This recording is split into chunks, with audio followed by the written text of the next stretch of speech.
The air hung heavy and sweet, thick with the scent of jasmine and approaching rain. Elena, barely a woman, washed clothes by the river. She didn't see him at first, the boy named Raphael, hidden among the mango trees, but then he laughed, a sound as bright and clear as the hummingbird that darted nearby. Their eyes met across the water, his the colour of rich earth after a storm. Elena felt a blush creep up her neck, a warmth that had nothing to do with the sun. They spoke little that day, shy glances and hesitant smiles their only exchange. But a seed had been planted, a love as fierce and inevitable as the river's flow. Their families, however, were rivals since time immemorial. Ancient grudges ran deep, fueled by whispers and slights passed down through generations. To love someone from the opposing side was unthinkable, a betrayal of the most dangerous kind. Yet Eleanor and Raphael found ways to meet, stealing moments under the watchful eyes of the moon. Their love, forbidden, only burned brighter in the face of such opposition. Word of their secret encounters travelled on the wind, carried by gossiping tongues and envious hearts. It wasn't long before the whispers reached Elena's father, a man hardened by years of bitterness and resentment. His face, weathered like an old leather saddle, contorted with rage. He confined Eleanor to their small hut, her world shrinking to the rhythmic click of her loom. Raphael fared no better. His mother, a woman who ruled their household with an iron fist, intercepted him on his way to meet Elena. Her voice, sharp as a parrot's screech, cut through him, warning of the dangers of their forbidden love. She spoke of shame, of exile, of a darkness that would swallow them whole. That night, under the cloak of a moonless sky, Raphael crept to Elena's window.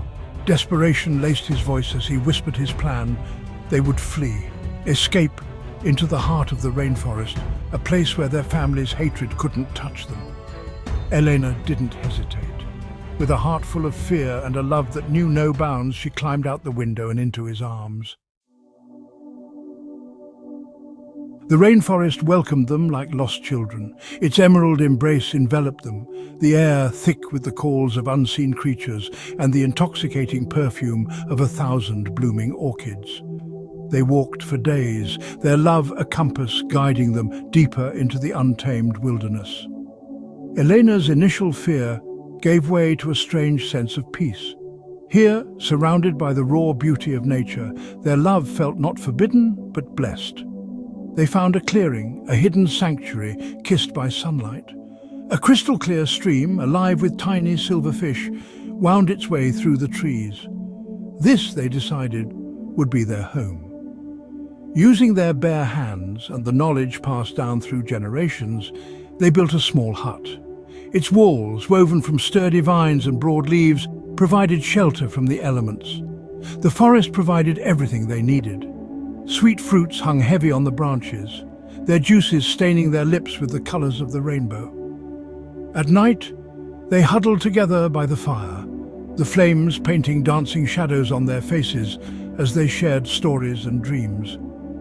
They were no longer Elena and Raphael, the children of feuding families. They were simply two souls bound by a love as wild and free as the jungle itself.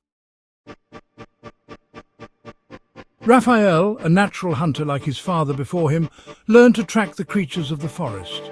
He fashioned a bow and arrows, his aim growing truer with each passing day. He brought back wild boar, their meat smoked over the fire, and plump jungle fowl, their feathers woven into blankets to ward off the nighttime chill. Eleanor, with nimble fingers and a heart overflowing with love, transformed their rough dwelling into a home.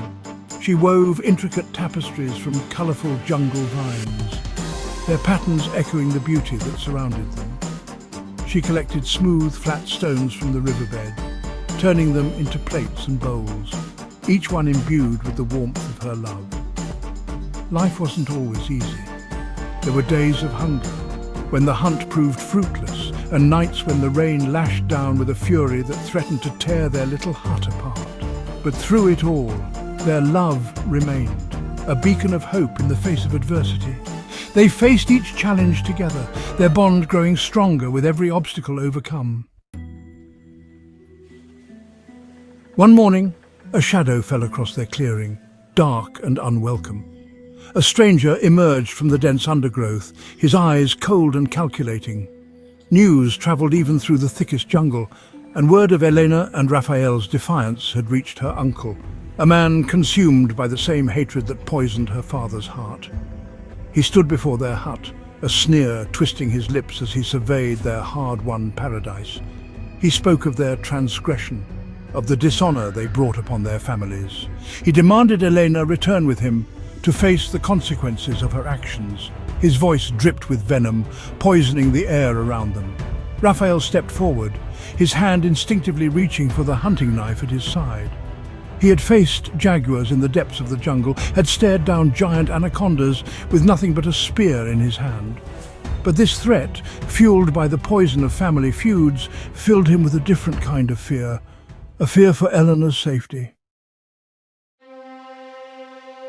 Eleanor's uncle lunged, his attack as swift and unexpected as a striking snake. Raphael, caught off guard, stumbled back. The knife clattered to the ground, the sound echoing through the clearing like a death knell. Eleanor screamed, her voice raw with terror, but Raphael was no stranger to fighting for what he loved. Years spent surviving in the wilderness had honed his reflexes, his body a weapon forged in the fires of necessity. He dodged a second blow, his fist connecting with the stranger's jaw. The man reeled, momentarily stunned. The fight was brutal, a dance of desperation and fury. They grappled, each blow fueled by years of pent-up anger and resentment. But Raphael fought with the strength of 1,000 suns, for he wasn't just fighting for his life, but for their love, for the home they had built together. He landed a final blow, a satisfying thud that sent the stranger crashing to the ground. He lay there, defeated, the fight draining out of him with each labored breath. Raphael stood over him, his chest heaving, his knuckles raw and bloody. But in his eyes there was no triumph, only a weary relief. Elena rushed to his side, her touch a balm on his wounds. The stranger, his threats reduced to pathetic whimpers, retreated back into the depths of the jungle, carrying his hatred and his defeat with him. The clearing fell silent, the only sound the gentle murmur of the stream and the quickened beat of their hearts, forever bound by the love they had fought so hard to protect.